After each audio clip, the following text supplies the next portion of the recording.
Well, welcome to the show. I'm David. I'm Ira. Jeff. Hi, Ira. Nice to meet you. So, other than going to Cape, I guess let's start with that because that's what a great way to come in. So, what are you doing at Cape Canaveral? I don't know. I've never been at Cape Canaveral, so this is the chance, you know? Yeah. Oh, yeah. Heck yeah. Yeah. Absolutely. Is that a part of FETC, or you're just going to go? Just going to go. Hey, that's awesome. Yeah. I'm not a big conference guy.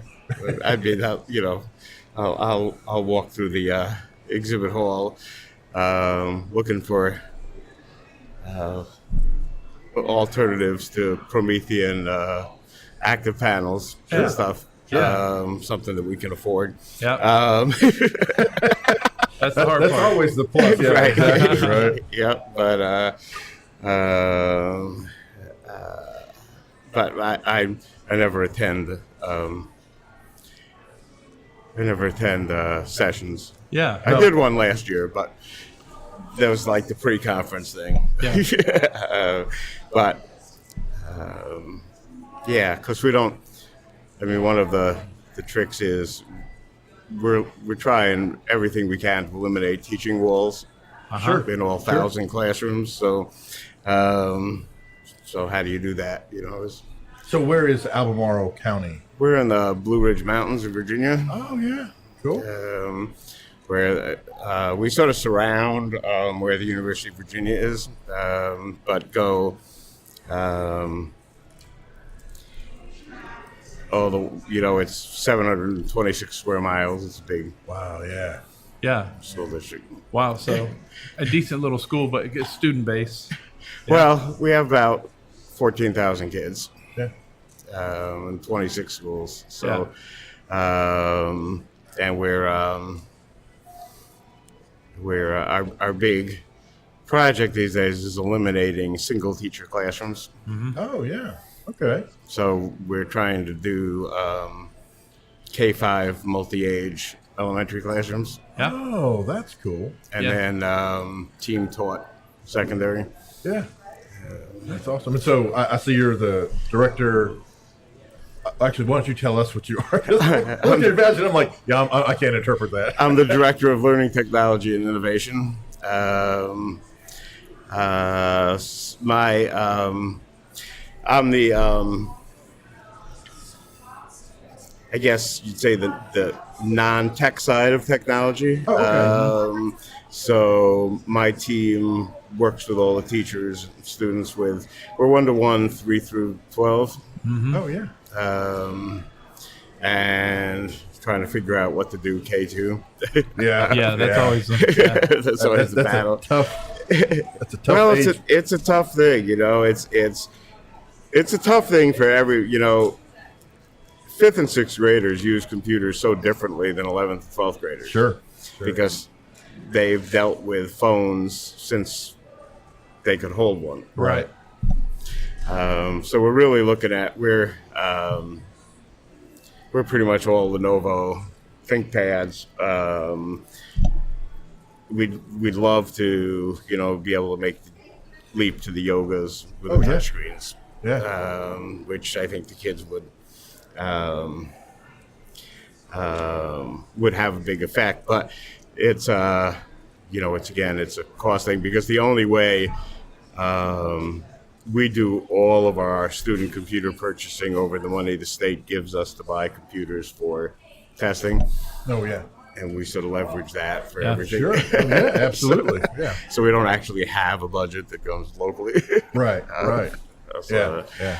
But it's and you know, I guess the thing that makes Albemarle County unusual is that our students are the full administrators of their machines. Oh wow. Wow, that is unique. That really is. They can download whatever, they can install whatever, they can adapt things, and we really encourage that sort of personalization of stuff. Yeah. Everything from everything all the way down to bling your charger so you can find them. Our libraries have bling your charger stations at the beginning of the year. So. Sure, that's great. That's cool. Yeah, I had not heard of that before. Well, you know, it makes that's true. sense. When you kind of get them to used to the and they take it as their own, they take better care of it. They take way better care of it. Yeah, they think, okay, this is mine. I got to take good care of it. And the more, what we found is the more power they have with it, the more they really take care of it. Yeah, sure. I agree. We have, because like a lot of places that cover counties, or big regions, we have this incredible wealth disparity from, some incredibly wealthy areas to, you're from Southwest Arkansas, Right. so Yeah. unbelievable Yeah. southern rural poverty. Sure. Yeah. And we're the kind of place, so our school buses go 15,000 miles a day. Wow. Yeah, and it's a huge band of poverty to wealth. Right. Yeah. It's incredible, and because we've tried to really maintain smaller community schools, that actually becomes more apparent. Yeah. Because you don't.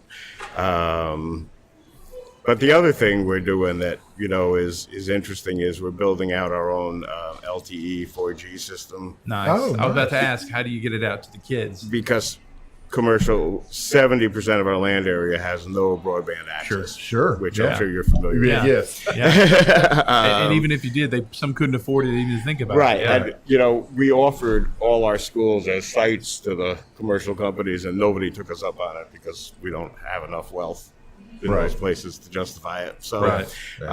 so we're building our own system using a variety of things, including the county police department's emergency towers Yeah.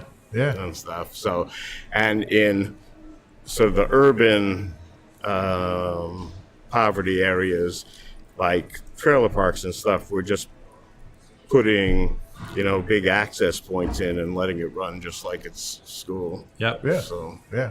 And then, so in those areas, is that access point or is that access available to anybody who can get to it, or is that limited to students? schools, right? Yeah, Student okay. stuff. Yeah. So you guys, Office 365, is that what the kids are using pretty much? We're heavily Google. We have Google, Office yeah. 365. We have we use Blackboard. We have a really wide range of accessibility stuff we put on Sure. all the laptops so that it's not and our argument is our school board has said we're a universal design school district, so every kid gets to use that.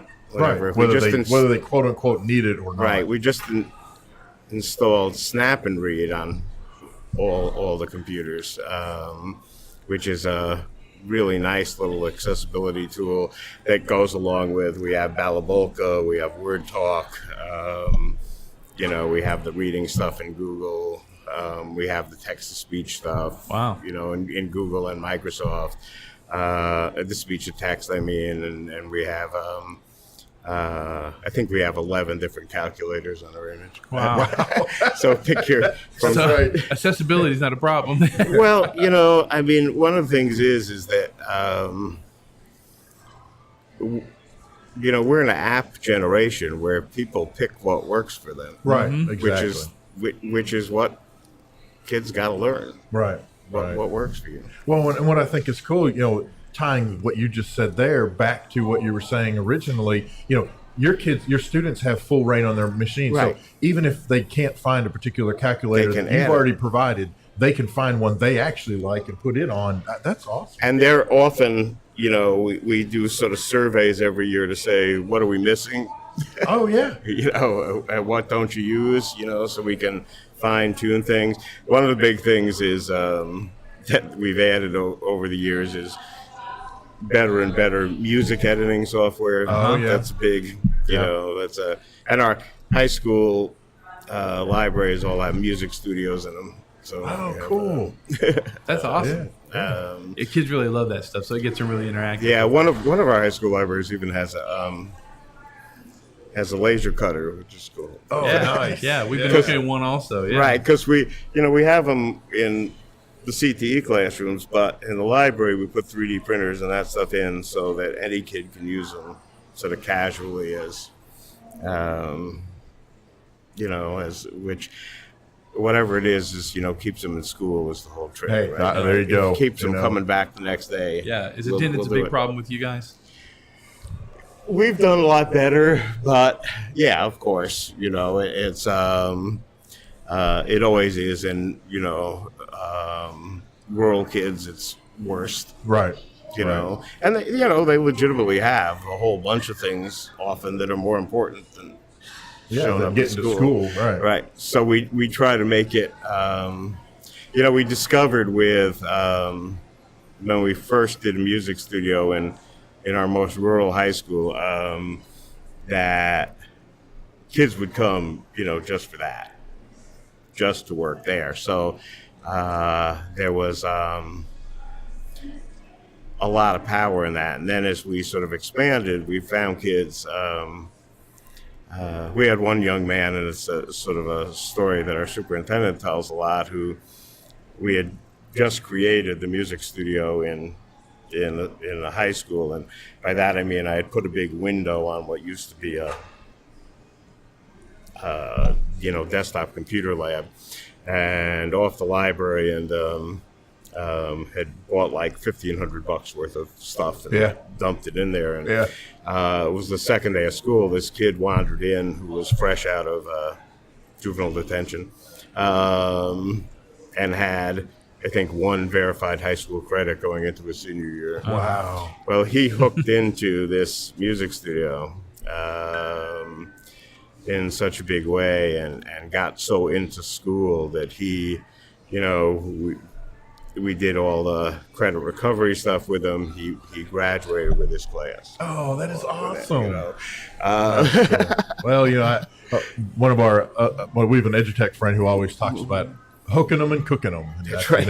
Get them hooked in there, and then you cook them with the education and get them to stay in there. If they're not there, right, nothing's happening. No, right. That's right. That's right. They don't show up. Yeah. So, that's awesome. Where are you guys? We're actually based out of Hope, Arkansas. Okay. And Bill Clinton's. Yeah. Right, there you go. Birthplace. That's right. There you go. That's right. That's the place. We're the bridge to the 21st century. Yeah. We're still trying to drive across. Yeah. We're still on a dirt road trying to find the actual main highway. Yeah.